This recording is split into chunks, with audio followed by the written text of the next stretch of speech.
Gabi-gabi ka bang hindi makatulog dahil sa pag-aalala sa mga mangyayari bukas? Paano kung mag-fail ang business?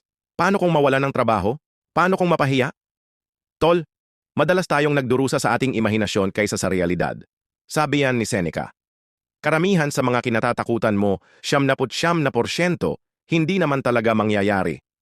At kung sakali mang mangyari, ang pag-aalala mo ngayon ay walang maitutulong para masolusyonan yan bukas.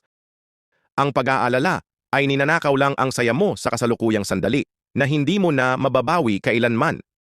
Huminga ka ng malalim. Balikan mo ang kontrol sa sarili mo. Gawin mo ang lahat ng kaya mong gawin ngayong araw at hayaan mo ang bukas na mag-alala sa sarili nito. Ang kailangan mo ay diskarte, hindi ka ba? Focus lang tayo sa kung anong hawak natin ngayon.